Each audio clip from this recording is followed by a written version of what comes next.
bonito também, né? A gente tem uma plataforma que é para ler, porque a gente teve o Instagram para vídeo, o Twitter para lixo tóxico, e tem um filho de 20 anos, né? E assim, enquanto mãe, às vezes eu ouço mãe, sai da internet. Ai, filho, eu vi que olha essa novidade. Sei lá, olha isso. Ai, mãe, sai da internet um pouco. Tipo, nada contra jovenzinhas, mas é que nós mulheres vamos envelhecendo e vamos sofrendo um apagamento, né?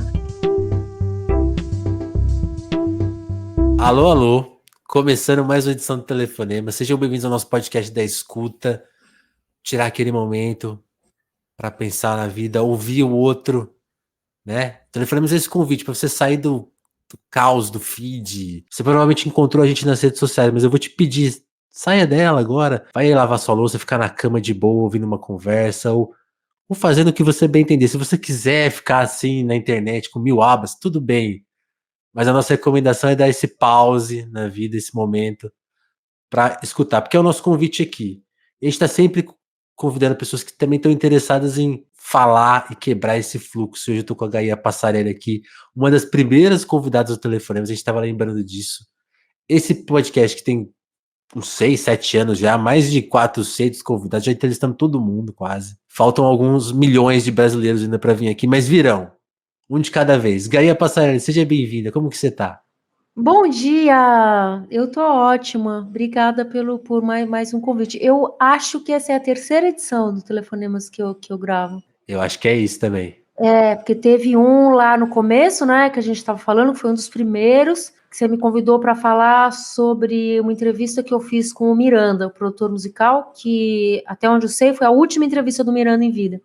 Sim. Aí, depois, a gente gravou mais um, não sei se durante a pandemia. Eu acho que foi durante a pandemia. Que eu não lembro sobre o que foi, mas provavelmente foi sobre newsletter. Eu acho que foi, porque foi mais ou menos nessa época que você lançou a sua newsletter, Tá Todo Mundo Tentando, que vai virar livro agora, que é o assunto de hoje. Foi mais ou menos nessa época que saiu a newsletter? Foi, a newsletter começou em abril de 2021, acho que, peraí, eu tô até com o calendário do meu lado aqui, 16 de abril de 2021, a gente estava no auge da pandemia, estava muito em casa, e eu tinha acabado de ser demitida, o que foi um momento muito deprê, mas é aquelas coisas que na hora são muito deprê, mas depois você olha e fala, pô, que bom que eu fui demitida, porque aquele trampo não estava legal. Então acabou. Quer dizer, eu sou uma pessoa que vive de salário em salário, né? Então ficar sem trabalho é sempre uma preocupação, mas acho que fazer a newsletter naquele momento foi uma decisão que acabou trazendo um monte de coisas muito boas, inclusive o livro que sai agora, em maio, pela Editora Nacional. Eu vou deixar em todos os nossos telefonemas, acontece no YouTube, no Spotify, em várias plataformas, eu vou deixar o link para pré-venda, lembrando que é muito importante vocês comprarem na pré-venda, porque já mexe ali com os algoritmos que vão mandar o livro para mais pessoas. Tem muita gente interessada nesse livro, então comprem na pré-venda, porque além de você ajudar a Gaia a divulgar o livro, vem com os brindes, vem com colantes. Eu amei essa pré-venda. Vem com adesivos feitos a partir das ilustrações do Thiago Lacerda, o El Cerdo, que desde quando? Acho que ele começou a ilustrar, Tá Todo Mundo Tentando, em 2022. Eu não lembro exatamente a data. Mas também foi uma coisa muito natural, assim. Ele um dia me mandou uma mensagem tipo... pilha de eu fazer uma ilustração para uma edição da newsletter? E eu, cara, lógico, a gente não se conhece ao vivo, a gente só se conhece de internet, a gente se conhece há anos. Porque eu curto muito quadrinhos. Até hoje, a gente nunca se encontrou ao vivo, a gente só se conhece de internet. E eu falei, lógico, vai ser super legal. E ficou muito massa. E aí foi meio rolando, tipo, ele continuou fazendo semana a semana ali. Inclusive, esse foi um dos motivos que uma hora eu subi paywall. Falei, cara, eu preciso começar a pagar o Thiago, porque é um trampo, né? Ilustrar. Eu sei que é um trampo escrever toda semana, e por mais que ele seja um ilustrador que trabalha muito rápido, eu sei que é um trampo ilustrar toda semana também. Então, esse foi um dos motivos para subir o paywall, que foi uma coisa que aconteceu ali em algum momento de 2023, acho que mais ou menos em setembro. E a ilustração dele não é simplesinha, não. Eu até tenho essa pergunta no meu roteiro, Gaia, porque assim, hoje o BG do Telefonema sou eu aqui na minha cama. É a capa do podcast. Eu no telefone. E eu fui desenhado Tô vendo ali atrás, tá? pela Esté, que é baixista do Terra Plana, grande banda. Legal. E é engraçado, quando eu me vi desenhado, eu falei, nossa, eu virei um personagem, né? Como que é se ver desenhado? Você também fala assim, a Gaezinha ali, A você se vê gainha nela, é, ela projeta em você alguma coisa. é super legal. Puta, não vou mentir, eu acho um barato. Tem uma coisa do processo com o Thiago que, assim, é muito raro que eu palpite. Acho que essa edição podia ser assim ou assado. E mesmo que eu palpite alguma coisa, nunca é mais do que um palpite, nunca é um pedido. Thiago, eu quero que essa aqui seja assim. Porque eu percebi que desde a primeira edição, talvez por também, né, acompanhar o que eu escrevo há um tempão, ele tem uma sensibilidade muito, cara, muito clara, assim, para pegar alguma coisa do texto, que às vezes pode ser uma imagem, às vezes pode ser uma frase, às vezes pode ser uma coisa que para mim completamente nada a ver, e ele pega e desenha do jeito dele, assim. Então, às vezes são umas coisas mais literais. Ele pega uma cena mesmo, tipo, sei lá, teve uma edição que eu começo contando de uma coisa do passado, da época que eu era adolescente, que eu tô dentro de um carro segurando o volante, eu tô com uma expressão raivosa. Ele desenhou exatamente isso.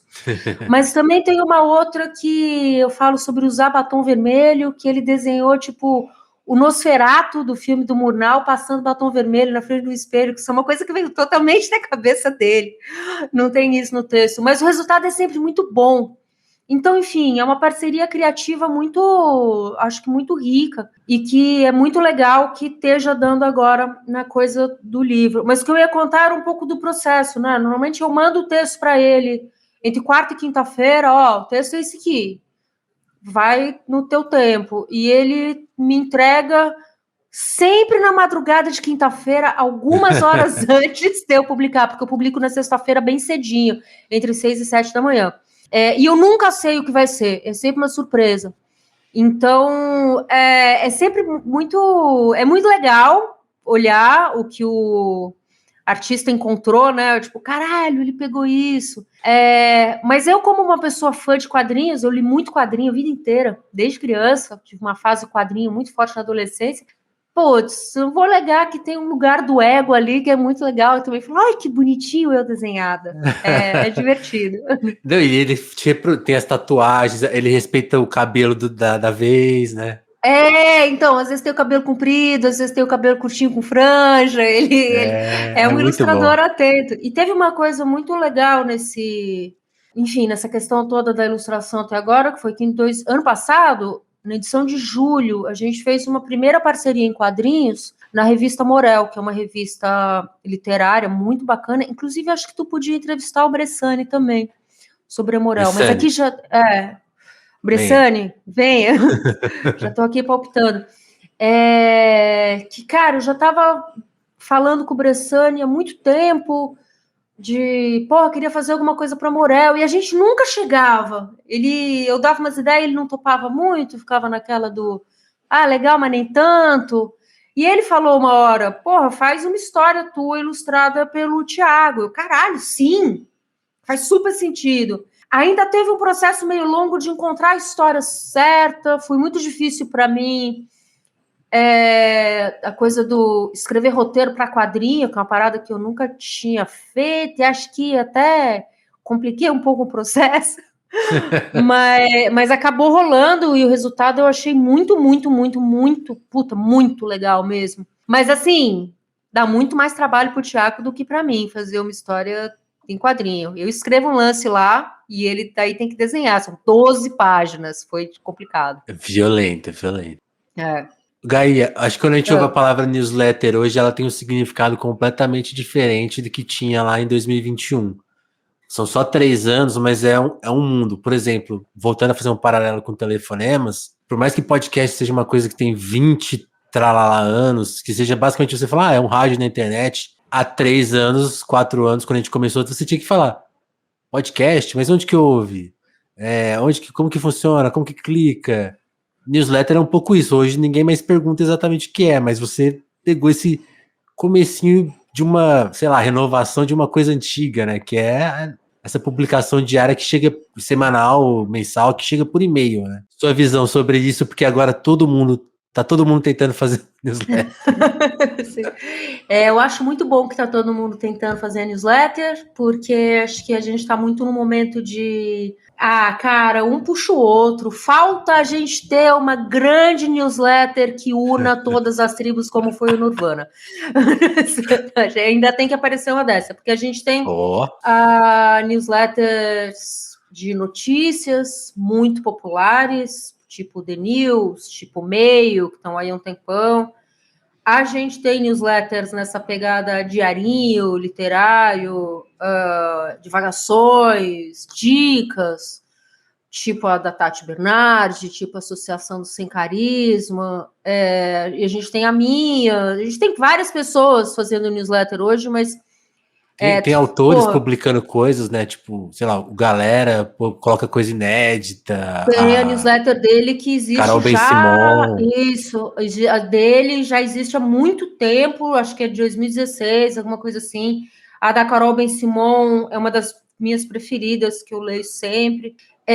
Eu acho que no cenário de literatura em especial, a gente está prestes a viver um momento, talvez já esteja vivendo um momento muito parecido com aquele momento da literatura blogueira do começo dos anos 2000, sabe? Tinha muito escritor brasileiro. Cardoso Online. Isso, mas escrever em blog também é literatura? Os questionamentos desse tipo. Escrever newsletter também é literatura? Certamente que sim.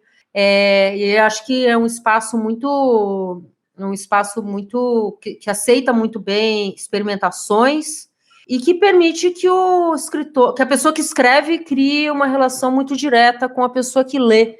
Então, nesse sentido, é muito rico, muito bom. Mas uma coisa... enfim, newsletter não é novidade, existe desde que a internet existe. A definição de newsletter é um envio periódico para uma organização interessada num determinado assunto. Isso dá para aplicar para qualquer coisa, né? Mas acho que o fator mais importante nessa mudança do cenário newsletter ali de 2000 e pouco para 2020 e pouco, 2020, 2021, para agora, é o Substack, que é uma plataforma super eficiente, muito fácil de usar, que permite a questão do paywall, né, a questão da monetização direta para quem está criando, que é um fator importantíssimo, e que tem seus prós e contras. Tem muitas coisas muito maneiras no Substack, mas tem muitas questões muito problemáticas também. Free speech. Aquele free speech meio estranho. O Nazistack, né, que foi a questão que rolou muito forte no final ficou ruim para eles. Ficou ruim, uma tremenda crise de PR, mas que os caras meio enfrentaram no peito também, tipo, a gente vai bancar essa história do free speech, pode ter nazista sim, seja o que Deus quiser, tipo, caralho. Tá, mas isso é bom pra gente que cria, pra gente lembrar que, tipo, já aprendemos isso com outras experiências em plataformas anteriores.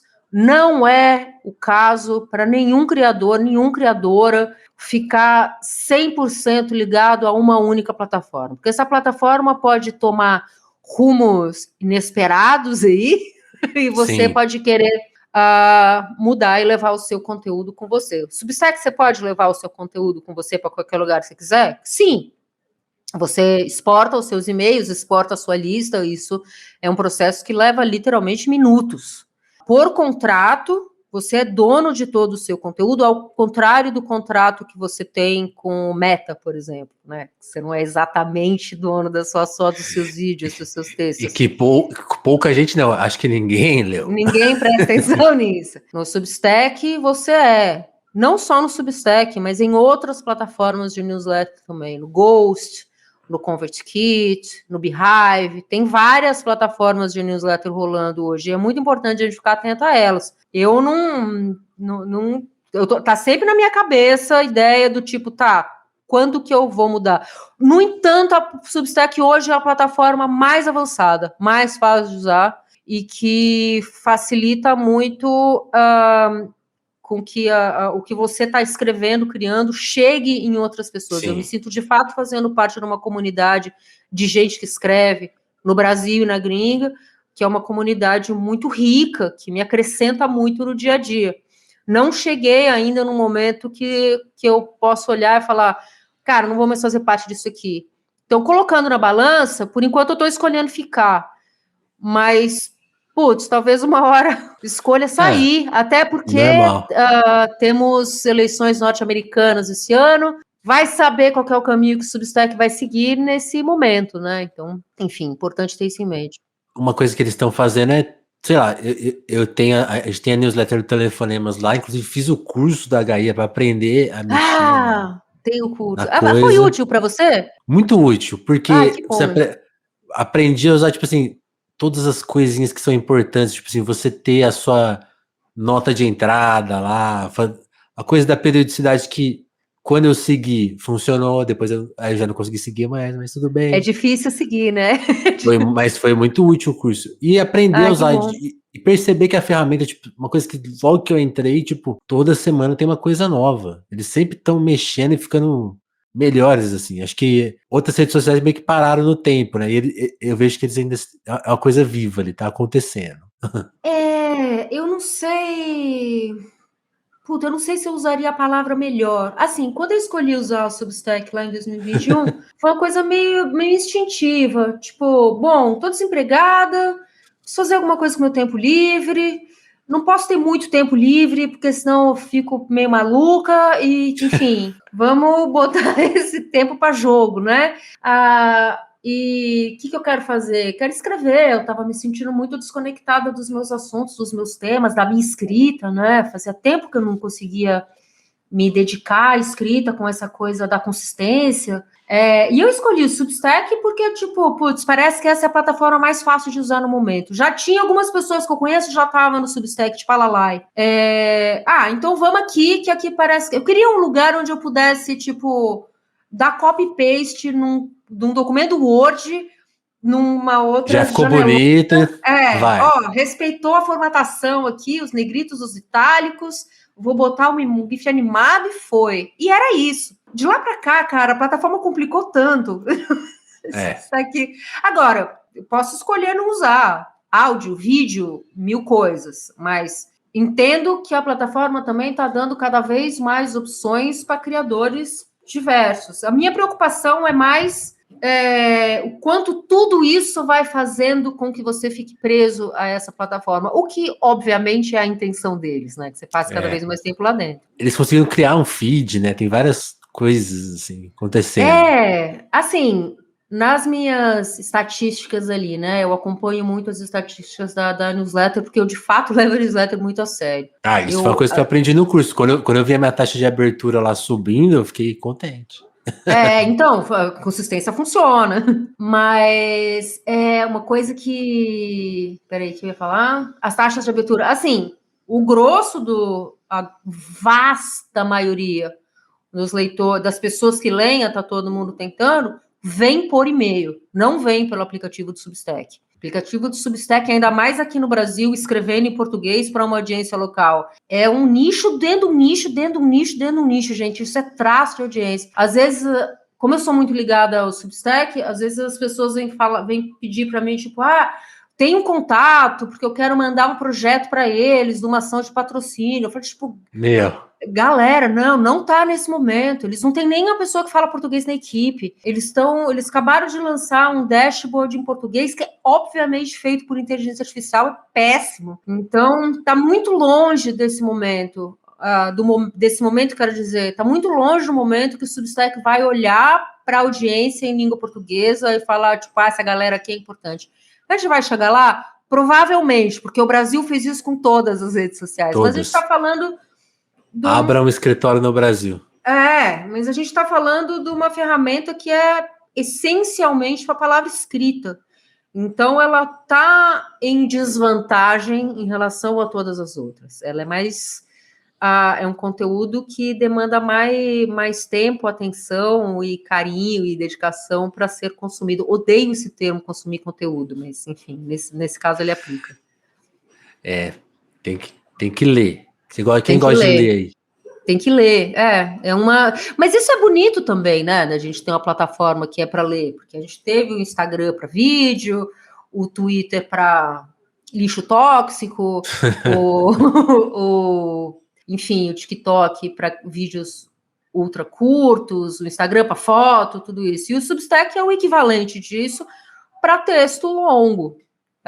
Quantas pessoas leem texto longo? Pouquíssimas. Isso provavelmente não vai mudar. E é engraçado, porque todas começam de um jeito e depois querem ser outra coisa. O TikTok era vídeo curto. Hoje você entra lá e fala, por favor, poste uma coisa de 3 minutos aqui pra gente. O Twitter virou qualquer coisa. O Cara, eu YouTube acho também que eu já foi 1000 consegui. coisas. Eu entrei no Twitter em 2006. O Twitter estava super começando. Acho que na época tinha de pessoas brasileiras, tinha o Cris Dias, a Lala e a Flávia Durante. Eu sempre chego depois da Lala e da Flávia Durante nas redes sociais, historicamente. Não.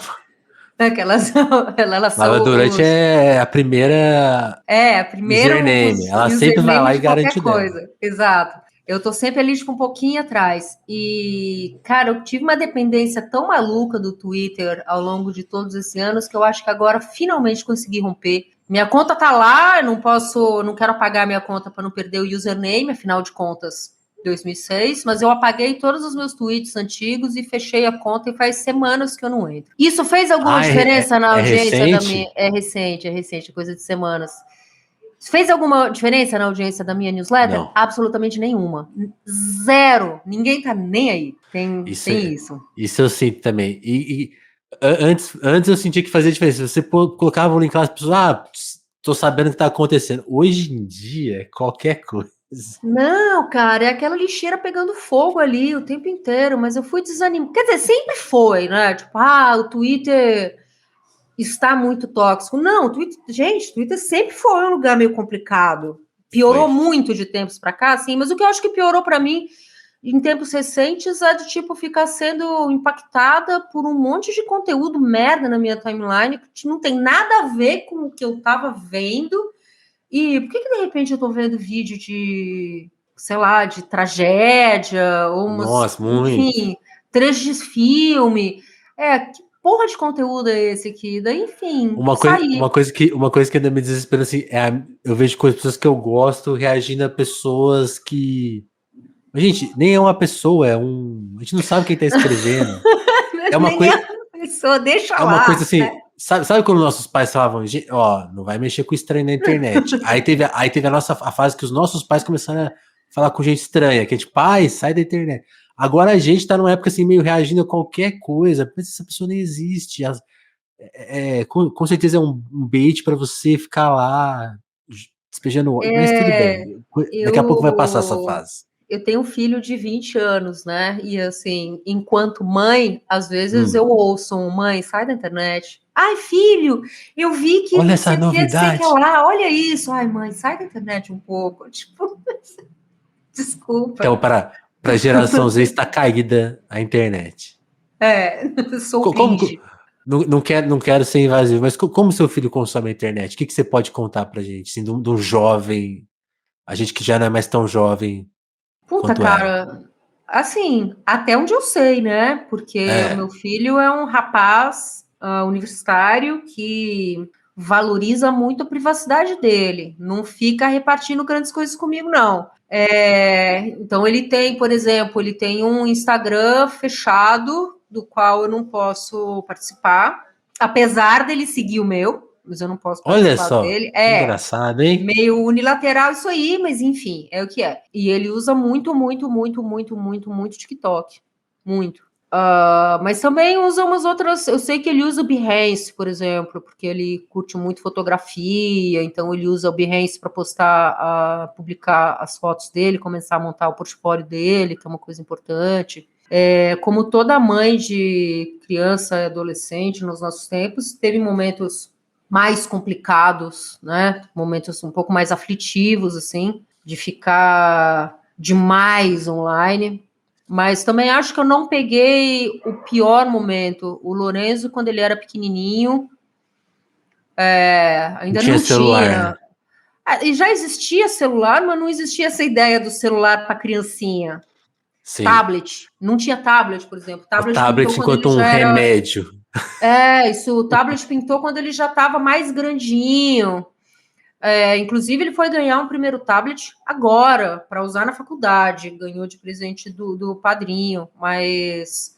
então, não era uma coisa do tipo, dá um laptop para criança. Acho que eu pulei essa fase.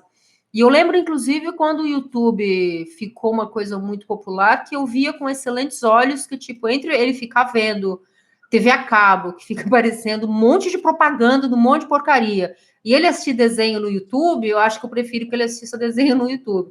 Mas isso também mudou, né, óbvio. Sim, também virou um perigo. Tudo virou um perigo, estava sob perigo. Agora, a internet, a internet é muito diferente hoje do que quando era, né? Eu vou fazer 58, desculpa, vou fazer 48, 58, eu vou fazer 48 logo mais. E eu peguei a internet no final dos anos 90. E a ideia que a gente tinha do que a internet podia ser era uma parada totalmente diferente, porque é o grande espaço livre de informação e debate de ideias. E eu, de fato, passei anos debatendo ideias online, com pessoas de várias partes do mundo, para o bem e para o mal, fazendo amigos, mil coisas. E daí, hoje em dia, é um grande espaço para marcas, né? Era um parque, virou um shopping. Virou um shopping. Terrível. Terrível, maravilhoso. Agora, falando tá todo mundo tentando mais especificamente, uma coisa que a gente tava... Não sei se a gente já estava gravando quando a gente falou isso. Tem o desafio de escrever semanalmente. Você levantou o paywall, então talvez aumentou a sua responsabilidade. E tá todo mundo tentando. Tem uma questão meio não, né?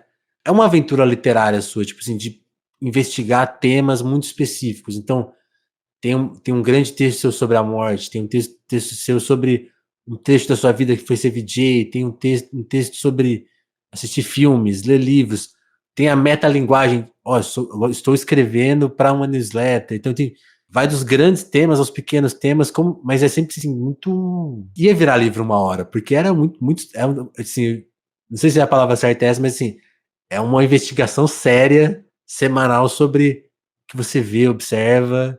Talvez seja o seu grande projeto até hoje. Talvez. É bom que você falar isso, porque eu sofro um pouco dessa coisa do ex-DJ, que sempre fica parecendo que o grande projeto que você fez na vida está no passado. Já não. Tipo, discordo. Mas eu lembro de você da MTV. Tipo, porra, bicho, depois da MTV eu fiz tanta coisa. Eu publiquei livro, eu viajei o mundo inteiro, eu aprendi línguas, eu trabalhei em outros lugares importantes. Mas a pessoa volta lá no VJ, que é uma parada que levou um tempo para eu ficar confortável com isso. Hoje em dia até vejo com um certo carinho, porque de fato foi legal. Mas tem uma birrinha um pouco que, assim, ninguém estava vendo na época. O programa durou 8 meses, foi super rápido. É tipo aquelas lendas da internet. Lembra quando fulano falou? Não, o cara nunca falou isso, esse programa nunca existiu. Mas, enfim, então é muito... Tô falando isso porque então é muito bom estar realizando um projeto no presente, sabe?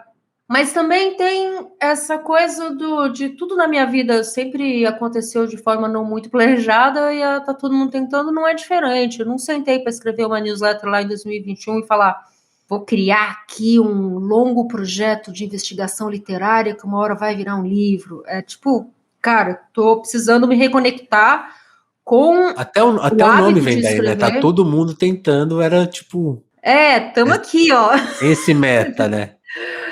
Na verdade, naquele momento, estava todo mundo tentando não morrer, né? Porque foi um período muito, muito desgraçado que todos passamos. Então, a newsletter também teve isso naquele período específico. O começo da newsletter é muito triste, os textos são muito, muito para baixo. E agora, no resgate desses textos para o livro, tive que reler tudo, e são centenas de edições. Isso para mim foi ficando muito claro que, o começo é de fato meio deprê.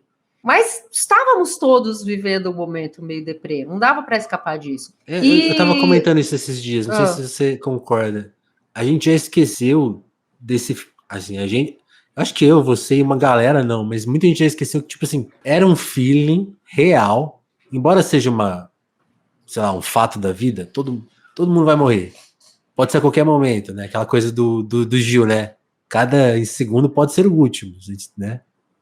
Mas, tipo assim, naquele momento era muito, assim, factível. Tipo, semana que vem eu posso pegar essa doença em questão de horas. Pra mim, assim, eu lembro com muita clareza. Então, E não acho que eu vou esquecer, mas também acho que eu sou uma das pessoas que foi muito afetada psiquiatricamente pela pandemia. Eu não fiquei doente, eu não tive Covid de lá para cá. Eu conheço muita gente que teve, claro, mas eu não perdi nenhuma pessoa próxima. Próxima. sim, Parente, amigo próximo. Todo mundo conhece alguém que morreu. é um Alguém. ídolo, né? É. Mas não tem nenhuma pessoa muito próxima de mim. E as pessoas com quem eu mais me preocuparia, no caso meus avós já tinham falecido, porque eles mais preocupariam no sentido de tipo de serem muito, eles eram pessoas com a saúde muito debilitada. A minha irmã tem a minha idade, a minha mãe é relativamente jovem, minha mãe já estava morando no interior, numa cidade, ela mora em São Luís Paraitinga, que é uma cidade adorável, é uma cidade muito bem assistida pelo SUS, então eu sabia que ela estava lá, que ela estava bem cuidada. Eu tive vários privilégios nesse sentido, assim, tipo, cara, as pessoas ao meu redor estão bem. Tive, óbvio, muita preocupação com meu filho teve Covid 3 vezes. Caramba! Pois é, jovens, né? Tá aí, tudo bem, mas teve Covid 3 vezes. Mas tinha essas. Eu tenho essas cenas da pandemia que eu não sei se eu vou esquecer. Eu fiquei 3 meses sem ver meu filho, porque ele foi para casa do pai e não voltou mais. Então eu tinha essa aflição do. Será que eu nunca mais ouvi meu filho? Sabe? Ou será que um dia eu vou sair e vou ver meus amigos de novo? Eu fiquei bem abalada, assim. Total. Acho que tem a ver com. Hoje, Cara. hoje de manhã eu tava lembrando, teve um período que eu morei com a minha namorada. Tipo assim, sei lá, acho que os primeiros 3, 4, 5 meses em casa com meus pais. Aí a gente, isso aí vai demorar mais. Aí eu fui pra casa dela um tempo. Fiquei lá um tempo, quase um ano, mais de um ano. Depois eu fui morar sozinho, porque eu falei, não vou voltar pra casa. Meus pais já estão saindo. E eu falei, eu não quero pegar essa merda. Não tinha vacina ainda. Aí hoje de manhã eu tava lembrando, nossa, eu morei sozinho uma época. E foi horrível. Eu já tinha esquecido. Sim. Eu fico super bem sozinha, moro sozinha na mó boa, mas, putz, cara, todos os dias eram muito iguais e todos eram muito ruins. E assim, a avalanche de más notícias, sabe? Era Aquela terrível. coisa do estou vivendo um momento histórico, esse momento é muito ruim. Quando chegou a invasão do Capitólio, a gente foi sendo acumulado por acontecimentos muito intensos, complexos, no meio de uma crise de informação avassaladora, né? Que é de antes da pandemia e continua, mas que a Sim. pandemia piorou. E foi um momento profissional muito ruim também, da empresa onde eu estava trabalhando. E teve uma coisa maluca da minha relação com a cidade nesse período, porque na época eu morava na Paulista, gostava muito de morar na Paulista. Moro no cartão postal da cidade, o coração da cidade, não sei o quê. Tá perto de tudo, né? Tá perto de tudo. Eu adorava morar no Paulista mesmo. E, cara, ver as transformações da cidade dali, assim, sabe? Tudo fechou. E, de repente, tudo começou a ser tomado por famílias que não tinham onde morar e começaram a ser desalojadas. Então, tudo começou a ficar coberto por plásticos pretos. Eu vi gente morrer na rua. Eu vi várias coisas que acho que vão me acompanhar meio para sempre. E tudo isso, enfim, participei de muitos protestos na Paulista. Eu lembro que eu saía de casa, tipo, completamente encapuzada, assim, com máscara, com óculos protegendo o rosto, com gorro plástico na cabeça, porque a gente não sabia se a gente podia pegar Covid por contato. Lembra? A gente ia no mercado, voltava, ficava limpando as compras com álcool. Limpando o saco, plástico. Foi um momento muito maluco. Quem não lavou uma batatinha frita, né? Exatamente. Quem não Essa botou o imagem saquinho de batata no balde com álcool, né? Mas, enfim, passou. Mas tudo isso, eu acho que, voltando à questão da newsletter, tudo isso eu tentei captar de alguma forma na newsletter e optamos, né, junto com a editora, optamos por não levar para o livro, porque a gente quer que o livro seja uma coisa mais perene. O livro existe para que as pessoas que acompanham a newsletter possam ter essas histórias com elas, né? Então tem meio essa intenção. Mas a newsletter é muito ligada à ideia da crônica, que é o meu formato preferido, apesar de ser um formato, às vezes, difícil de definir, pois muito amplo, mas a crônica se refere muito ao banal, ao cotidiano, ao dia a dia, ao que está acontecendo agora, que podem ser grandes temas, tipo falar sobre a morte, falar sobre amor, falar sobre coração partido, esses grandes temas que permeiam a vida de todos. E também pode ser uma divagação sobre a forma como o meu gato dorme no sol. Isso é uma coisa. Aliás, essa eu não escrevi ainda. E muitas vezes também é relato de viagem, porque eu tive esse momento muito escritora de viagem, que eu, enfim, gosto muito de escrever sobre isso. Tem muita viagem que eu fiz que não entrou no meu livro de 2016, que é o Mas Você Vai Sozinha. Tem viagens que eu fiz depois, então uma forma de explorar isso também, e percebi que as pessoas gostam muito quando eu escrevo de viagem, ainda mais se forem textos mais longos, e também que as ilustrações de viagem do Thiago, ficaram legais demais, muito bom mesmo. E também começou a abrir um espaço, a coisa da experimentação que você estava falando, que começou a abrir um espaço natural, acho, então eu vou escrever mais ficção, com resultados bastante irregulares, assim. Alguns as pessoas gostam muito, algumas as pessoas simplesmente ignoram, tanto faz, ninguém vê, faz parte. E para mim também, alguns que tipo, isso aqui acho que ficou legal, não, isso aqui de fato ficou uma bosta, podia não ter enviado. Mas quando você envia a coisa literalmente toda semana, bicho, tem vezes que é brilhante, tem vezes que é meio merda, acontece. Uma coisa, eu sempre fico pensando assim, por exemplo, a Laerte. Um todo dia, né? Nossa, e tem uns que você fica... Que cabeça da Laerte, né? Para conseguir todo dia. Mas quando você lê essa coisa, você fala assim, tem uns que você... Tipo assim, eu acho quase tudo genial. Mas, tipo assim, tem uns que você fala assim, esse aqui, sabe? Não tem como, às vezes, não ser formulaico. Tipo, Sim. Eu peguei a primeira ideia que eu vi e... vai. Isso acontece muito comigo, peguei a primeira ideia que passou pela minha cabeça, e seja que Deus quiser, porque afinal de contas tem que publicar toda sexta. Mas hoje você estava falando, hoje tem um arquivo, hoje tá mais tranquilo. Você também, uma coisa que a gente falou assim, você não tem medo de pausar, tipo, gente, agora chegou num momento que vou dar uma segurada. Não tenho medo de pausar, nem de falar sobre isso com as pessoas, mas acho que o falar sobre isso com as pessoas tem muito a ver com a questão do paywall, que eu levantei ano passado. Hoje em dia, todo o conteúdo da Tá Todo Mundo Tentando está atrás de paywall, pague para ler.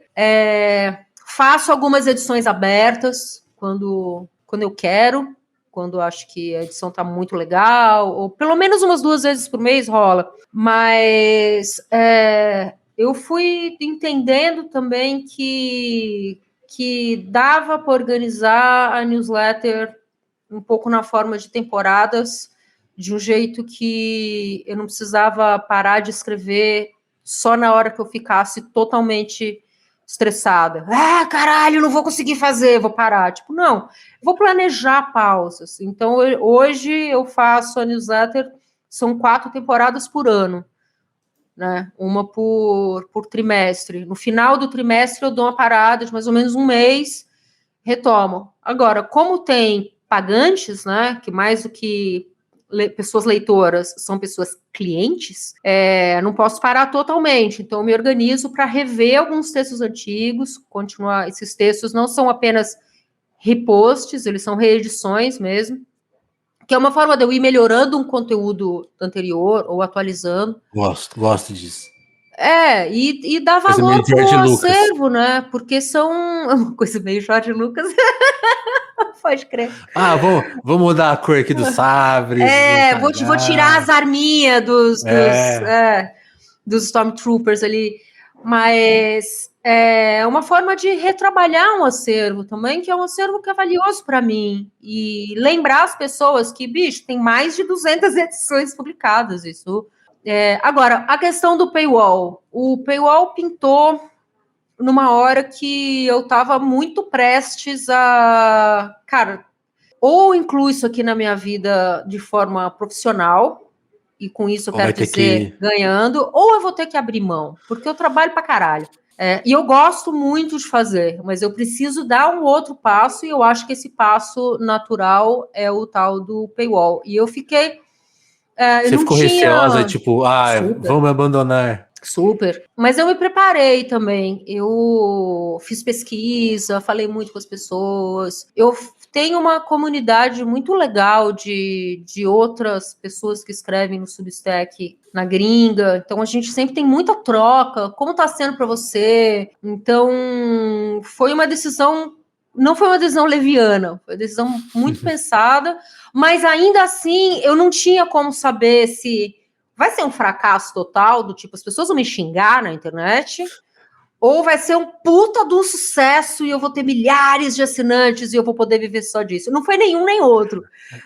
Tem sido um caminho do meio. Tipo, as pessoas Legal. vêm assinando, é uma curva bastante lenta, porém crescente. Está muito longe o dia em que eu vou poder viver só disso. Esse dia provavelmente não vai chegar. Mas perceber que as pessoas que tem uma base de pessoas leitoras muito, muito leal, que de fato gostam muito do que está acontecendo ali, é uma tremenda felicidade também, né? Pô, e é um valor barato, né? Tipo, R$ 20 por mês vem todo.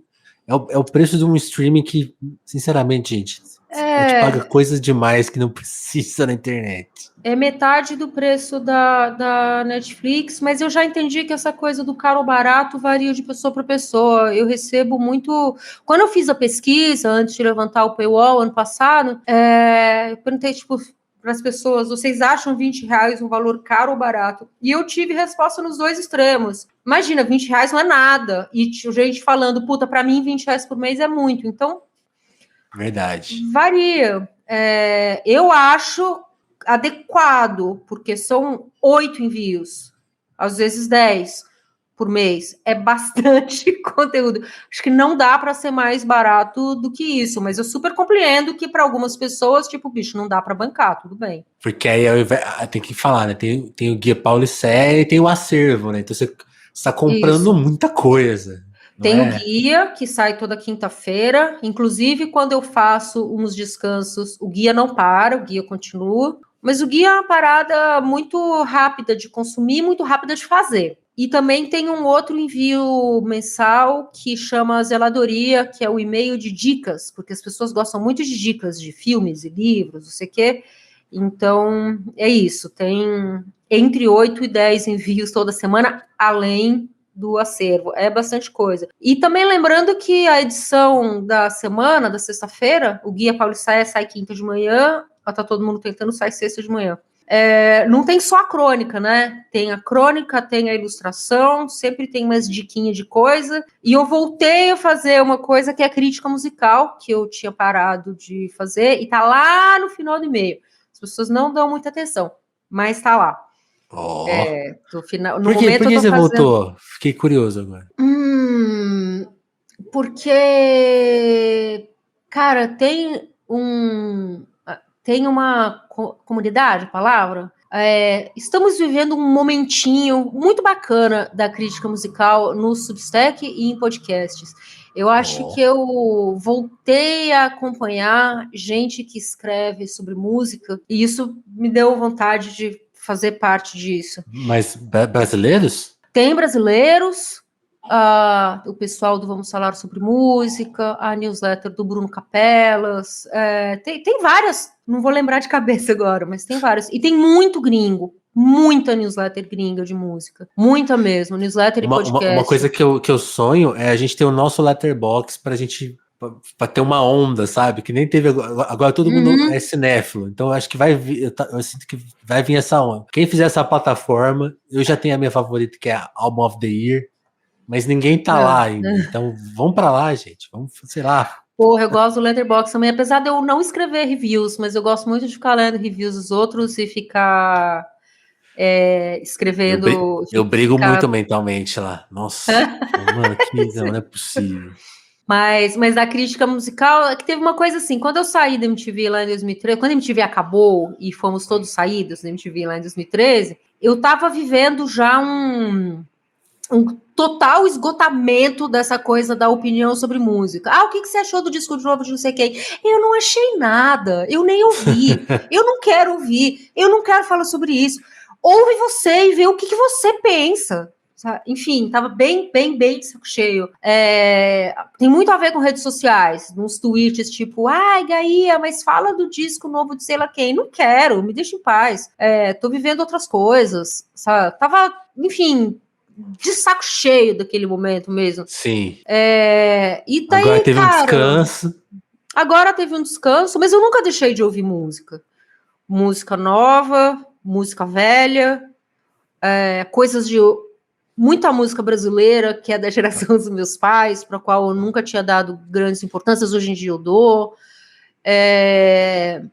Enfim, sou muito do rock, né? Enfim, sou muito ligada principalmente a pós-punk inglês, assim, tenho os meus próprios gostos. Super não me sinto na obrigação de acompanhar o que quer que seja que o meu filho tá ouvindo. Tem muita coisa que eu ouço que eu tipo, eita, isso me faz me sentir velha, hein? A Gaia tem um gosto muito pessoal. Por exemplo, ela detesta algumas coisas que todo mundo gosta, né? Tipo Nirvana.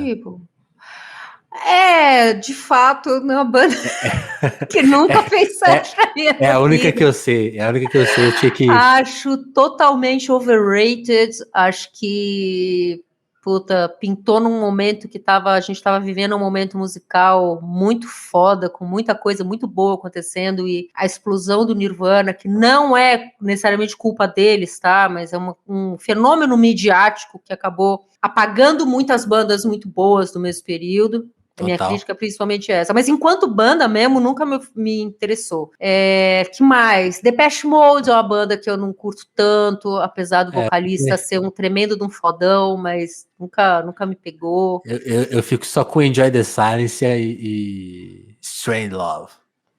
Clássicos. O Rolling Stones é uma banda que eu nunca ouvi, tipo, porra, aí, Stones, foda. Acho, tipo, enfim, totalmente banda de roqueiro velho. Perdão. E sempre fui uma pessoa Beatles também, mas o meu gosto é muito punk, pós-punk, nova-iorquino e inglês ali, da virada dos 70 para o 80, e meio sempre vai ser isso. Mas nunca perdi o interesse sobre música, só que eu parei de ficar emitindo opiniões sobre. E acho que hoje em dia, é isso, né? Hoje em dia eu já escrevo há muito tempo e estou muito tranquila com os meus gostos e as minhas opiniões. Então, eu comecei a fazer essas experimentações de crítica lá no finalzinho da newsletter, depois de todo o texto. É um meio para quem chegou até aqui. E agora eu estou me dedicando a fazer uma temporada só sobre a Lana Del Rey, escrevendo sobre todos os discos da Lana Del Rey na ordem de lançamento. Por quê? Não tem muito um porquê. É só porque eu gosto dela e achei muito massa a apresentação dela no Coachella. E acho que a Lana é um contraponto muito interessante a Taylor Swift. Não que elas sejam inimigas, mas eu acho que artisticamente elas estão em lugares que se encontram, essa coisa da tradição americana, da cantora e tudo, mas que também a Lana Del Rey tem um veneno que a Taylor nunca vai ter, e acho que isso faz dela uma pessoa interessante, assim, um artista interessante. Ela, por exemplo, eu preciso ler esses textos, porque ela é uma artista que eu nunca entendi muito, assim, qual é que é. Ela é meio esfinge, né, cara? Ela é estranha, assim. Você sabe que o Gu, na época tinha o Gu, a última edição do Gu no ar, o último programa, foi a primeira aparição da Lana Del Rey numa MTV. Isso foi lá em 2011, final de 2011. E eu fiquei... Porque o último programa que eu gravei foi Apostas para o ano que vem, apostas para 2012. E tinha Lana, tinha Grimes. A Grimes já tinha aparecido algumas vezes no programa, porque eu gostava muito. E eu fiquei... Mal sabia, gente, o que aconteceu. O que ia acontecer com a Grimes, né? Caralho. Nossa, aquele disco dela que é meio anime, eu acho tão genial, depois disso. Ainda é genial, cara. Ela é uma tremenda de uma artista, mas é que ficou com uma camada muito esquisita. Enfim. Não dá pra entender. Outra coisa que eu não entendo. Mas eu fiquei bastante espantada quando, no ano seguinte, a Lana Del Rey explodiu, começou a passar na MTV pra caralho. As meninas que gostavam do Acesso MTV, que era o programa da Marimun, de repente também gostavam da Lana, estavam usando coroa de flor. Eu, tipo, onde é que essa artista tá indo? Que eu não tava vendo. Indiquei como aposta indie, né? Não tava vendo isso acontecendo. Total. E muito me impressiona que 12 anos depois ela tá aí ainda, já tá no 9º álbum, sabe? Acho uma artista muito interessante mesmo, e uma artista dessas que gerações futuras vão olhar com bastante curiosidade, assim. Acho que ela tem uma pegada meio Julie London, que é aquela cantora dos anos 60, de ser muito trágica. Ela me lembra um pouco a nossa Maísa. Lembra, Maísa?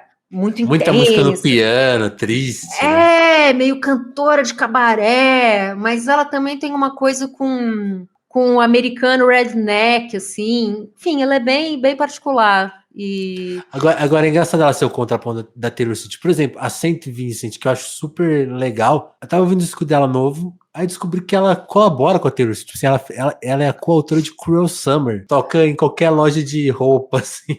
Porra, toca muito na academia onde eu faço musculação. Ela não sabia. Eu acho que Cruel Summer é uma música bem mais ou menos. Mas eu não sou hater da Taylor. De jeito nenhum, acho ela... Eu gostava mais também. Acho ela uma figura muito interessante, muito legal, uma artista muito no controle do seu trabalho, né? Que é tão raro hoje em dia. Toca, que compõe, que escreve, sabe? Sim. Escreve coisas longas, escreve coisas muito pessoais, acho muito legal. No entanto, eu sempre vou pegar nesse lugar. Eu acho que falta uma maldade. As músicas são muito, muito açucaradas. Elas não são para mim, saca? Então, tem um pouco isso. Ouvi o disco novo com 31 músicas? Claro que sim. Mas depois da 13ª música eu já tava tipo, mas essa música é aquela ou essa é outra? As músicas são todas muito parecidas. No entanto, cara, é o disco que ela quis colocar no mercado dessa forma, com 31 músicas. Eu tenho 31 canções sobre dor no coração para entregar para vocês. Vocês vão ouvir todas. E acho muito foda que ela possa fazer isso, porque não tem mais gente essa semana que a gente tá gravando, ela bateu um recorde que nunca... Eu duvido, assim, acho que ninguém imaginava que isso aconteceu um dia, mas agora eu acho mais difícil que alguém bata em algum tempo, que é tipo, as 14 primeiras posições da Billboard são dela. Pois é, então. Eu acho que os Beatles tiveram 5. E é tipo assim, naquela manhã de assim, não é que lançou tudo junto, foi acumulando, que eram os Beatles. Agora ela fez um negócio que... Pois é, mas é a Taylor, e eu acho isso... Eu não preciso ser fã dela para achar isso um feito admirável, e eu acho muito legal que esteja sendo feito por uma mulher, que escreve as próprias letras, que controla com quem ela vai trabalhar e quando, e uma mulher de mais de 30 anos, não é uma jovenzinha. Nada contra jovenzinhas, mas é que nós mulheres vamos envelhecendo e vamos sofrendo um apagamento, né? Ela não, nem ela, nem a Beyoncé. Sabe? É que assim, a Beyoncé é uma artista que eu de fato gosto muito. Eu acho a grande artista dos nossos tempos. Acho. Sim. Sem entrar numas de comparar uma e outra, mas eu acho, musicalmente, acho a Bjork. Desculpa, eu ia falar da Bjork, que também gosto muito. Também. Mas a Bjork, quando ela começou a lançar discos sobre pedras lá atrás, eu fui perdendo um pouco a conexão com ela, assim, tipo, caralho, gata, legal, arte, mas eu não tô conseguindo Perdi um pouco a conexão.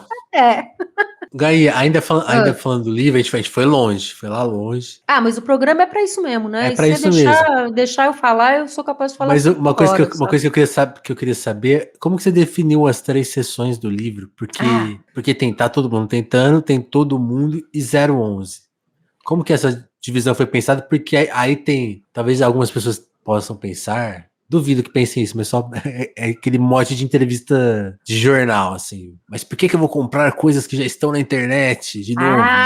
Tem os contos inéditos. Tem contos inéditos, são ficção. Bom, por que você vai comprar uma coisa que está na internet? De fato. No entanto, pessoas compram discos de vinil, de coisas que já estão no Spotify. É o vinil da newsletter. Uma coisa super não mata a outra.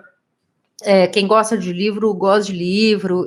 Mas, assim, era importante para mim colocar material inédito, mais como... Olha, eu também sou capaz de fazer isso, e menos como estratégia de venda. Eu acho que o livro se segurava só com o que já foi publicado. Sim.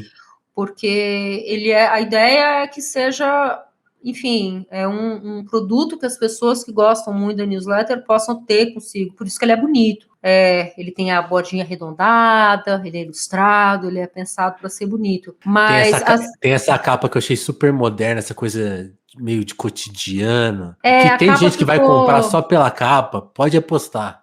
É a ideia mesmo, mas a ideia é que ele chame a atenção nas livrarias, porque ela é muito gráfica, e eu também pesquisei bastante Trends, Book Cover Trends 2024. São essas aqui, então vou fazer uma parada totalmente diferente, que não parece nem um pouco.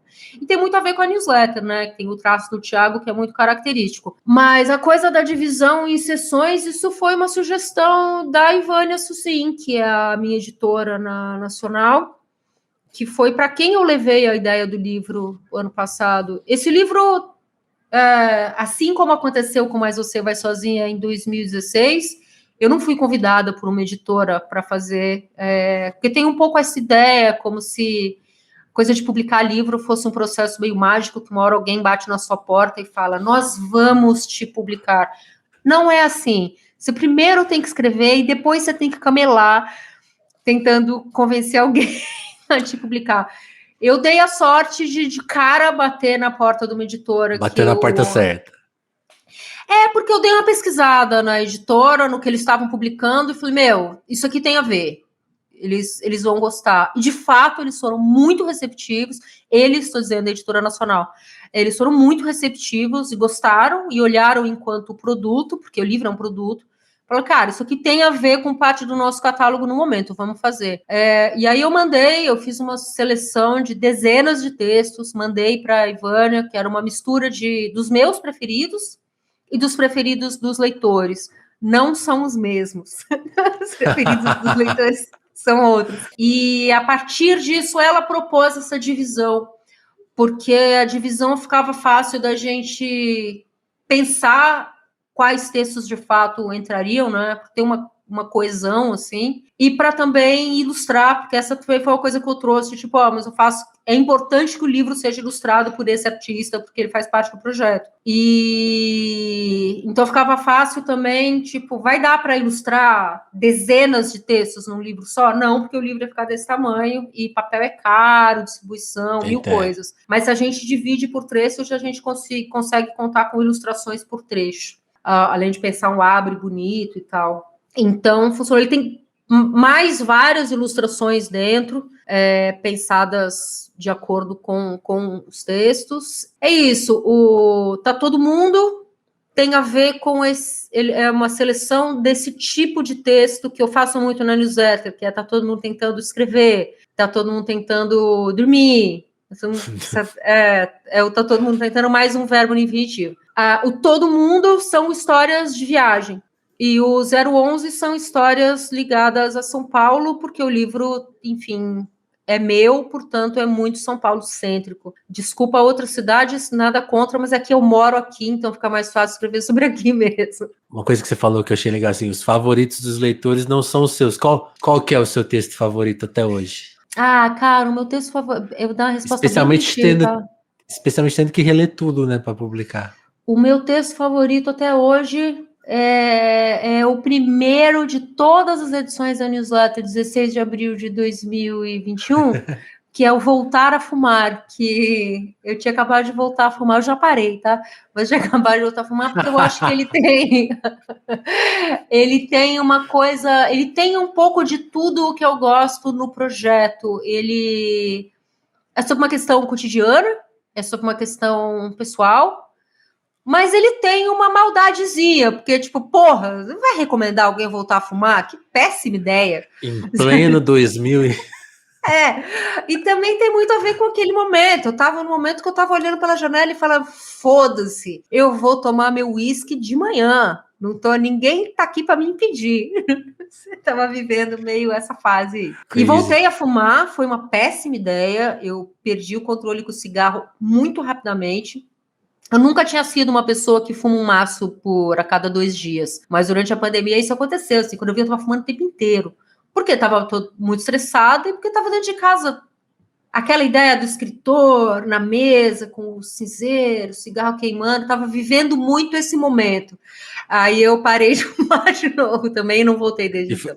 E foi difícil? Vou parar de novo? Super. Muito. Continua sendo. É muito maluco como o cigarro domina a vida. Enfim, eu penso em fumar todo dia. Mas eu não vou. E às vezes eu tenho os momentos, tipo, é hoje. Hoje eu vou até a banca do Osmar na esquina comprar um maço de Marlboro Light, mas daí eu não vou. Eu acho isso curioso, assim, porque meu pai tem, acompanho, assim, esses negócios, essas idas e vindas. Eu nunca me interessei, assim, eu detesto, assim, naturalmente.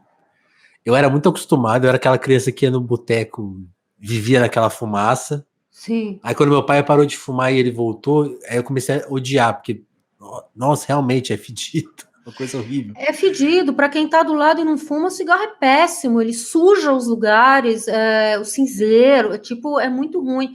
No entanto, fumar é muito. Para quem fumar é muito gostoso. Então, e eu faço parte de uma geração que cresceu ainda tendo o cigarro como uma coisa imagética de status, de prazer. É bonito.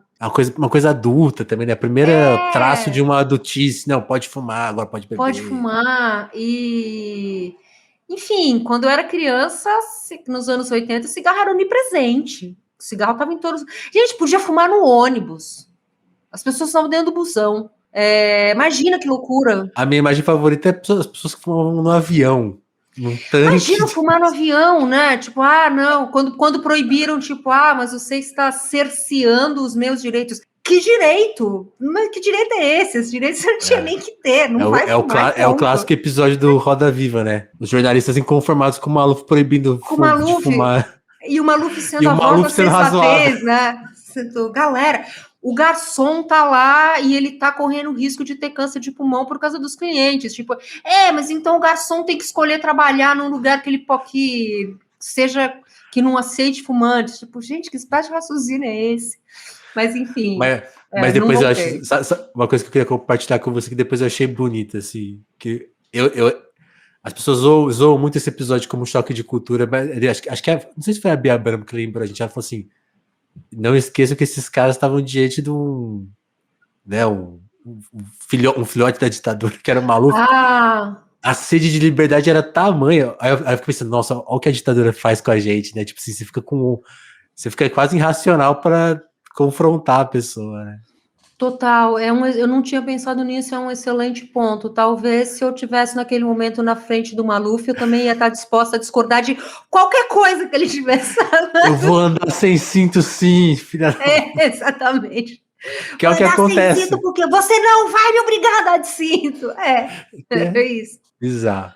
Gente, a Gaia tem compromissos, então a gente vai encerrar esse episódio com um pouco mais de 1 hora, mas tá dada a dica. Esse tipo de conversa deliciosa que a gente lê, né, com a Gaia está disponível, tá todo mundo tentando, está aberta a pré-venda, comprem na pré-venda para ganhar os colantes. Comprem na pré-venda, porque é importante para quem está com desconto na pré-venda. Está com 15% de desconto. Esse 15% de desconto, ele vai até dia 23 de maio, que é o dia em que o livro, de fato, está disponível tanto na Amazon quanto em outras livrarias virtuais e começa a chegar nas livrarias em todo o Brasil. Então, enfim, a pré-venda é muito importante para a gente ter uma temperatura de interesse do livro e já pensar em reimpressões, se for o caso. E também para hypar o livro na Amazon, porque daí a Amazon recomenda, enfim, exato, a Amazon é um puta de um problema e é um problema incontornável. Eu vi que já está em alto em algumas categorias muito inusitadas, tipo assim, é o quarto mais vendido em, sei lá, Ásia. Aí eu fiquei, mas como assim? Mas ele tá subindo É porque ele tem histórias sobre a Índia. Olha que legal. Já tá lá em 4º lugar. Essas coisas que a gente não tem nenhum controle, né? Depois o livro vira autoajuda, a gente nunca sabe. Não, e uma coisa que eu amo é que agora você tá gabaritado, você já tava, lógico, pelo primeiro livro, mas agora um novo livro, acho que Feiras Literárias, olha aí, ó, uma excelente Eu convidada. vou participar da Filigram em Aí, julho, ó, que é a feira feira literária de Gramado. Por enquanto só essa, mas me chamem para participar. E deixa eu dar uma notícia legal, que por favor. já tem um próximo livro, tá? Que vai sair ano que vem pela Terreno Estranho, que é uma editora de livros ligados à música, que publica os livros do Massari aqui no Brasil. Essa Sim, foi uma coisa articulada pelo Massari, que é um tremendo que são ídolo meu, então lindos, né? fiquei São muito. livros, Os livros da Terreiro Estranho são meu Deus, muito bonitos, muito bem acabados. Tem o livro do Nick Cave em português, são muito foda. E vai ser um livro de histórias minhas, todas inéditas, relacionadas ao meu período de jornalista musical, em quadrinhos ilustradas pelo Thiago. Então vai ser bem foda. que isso, sensacional. Assim, quando... É furo de reportagem isso? É furo de reportagem, ainda Toma, não tinha olha aí, contado. É que não tem nada nem próximo de data, porque livro é um processo que demora muito, mas isso vem já aí. está acordado tanto com a editora quanto com o Thiago. É que livro em quadrinho demora, tá? Mas é isso, é um projeto para 2025, Sensacional. tá? Então, com esse furo de reportagem, eu convido todos a assinarem o Telefonemas, manterem o nosso podcast no ar. Tem um QR Code para quem está vendo no vídeo, que também tá a chave Pix aqui embaixo na descrição, onde você estiver vendo, ouvindo a gente, telefonemaspodcast.gmail.com. Se você for muito fiel, quiser muito ajudar mesmo, tem o Apoia-se, apoia.se/telefonemas. E, lógico, compartilhe essa conversa, divulgue, dá essa força pra gente. Gaia, obrigado, hein? Valeu Obrigada a demais. você. Prazer demais participar de novo. Até a próxima. Beijo. Tchau, tchau. Nos vemos aí, em breve.